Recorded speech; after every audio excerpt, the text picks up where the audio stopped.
the bane of the human experience is that people are only living in 3 or 4 dimensions. You know, they're stuck in 3D.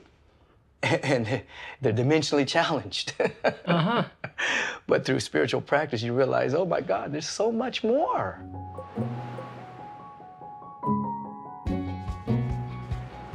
And I like to say that there aren't really special people. There are only people who specialize. You know, that somebody right now is having a spiritual insight. It's like, but are they going to take the time and actually nurture it?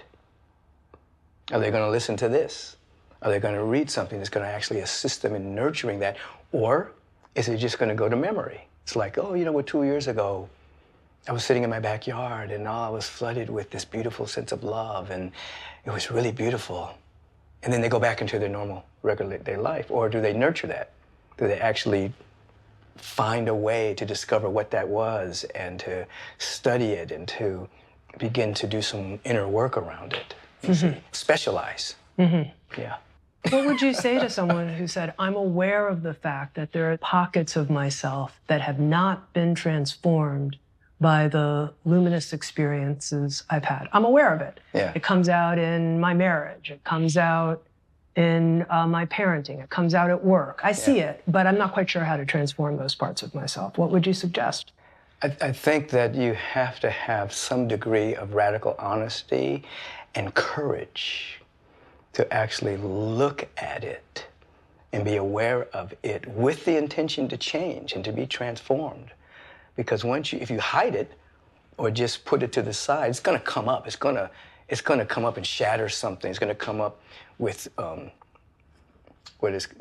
anger that's displaced. It's going to come up with all kinds of things. But so I would invite courage, you know, and radical honesty to look at it. Everybody's got something. We all got stuff we're working on, you know. Mm-hmm. Yeah.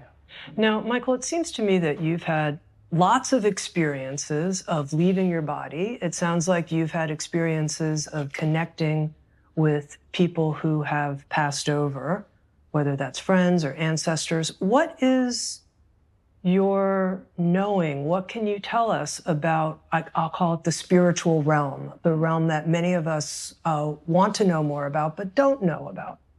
I would say, first of all, after a while, you begin to understand that you really are a timeless, immortal being now. You're not going to be immortal one day. You're not going to be timeless one day. It's now. You're a timeless being. That is, as we talked about, has gotten caught up in the construct of time as the only reality. So once that begins to dawn on you through spiritual practice of meditation and insight, then you are aware that nobody died, you know. And you don't want to, as I like to say from time to time, you don't want to discriminate against people who don't have bodies. You know, people are still alive, and you can communicate with them. You know, some people are adept at that. That's their gift. That's their talent. You know, and sometimes you will slip into an expanded state or leave your body, and you'll actually experience talking to these individuals that have moved on. It's real. There are many dimensions. You know, when you hear, I think, when you hear, like, for instance, Jesus, the Christ, say, in my Father's house are many mansions. Today, we would say we live in a field of infinite possibilities, and there are many dimensions, and you can go to different dimensions. The bane of the human experience is that people are only living in 3 or 4 dimensions. You know, they're stuck in 3D. And they're dimensionally challenged. Uh-huh. But through spiritual practice, you realize, oh my God, there's so much more than 3 dimensions. Why should I live my entire life in 3 dimensions? Discover on-demand videos and docuseries, explore a full schedule of daily life classes, and become part of an incredible community. At Sounds True One, we invite you inward to find your way your way.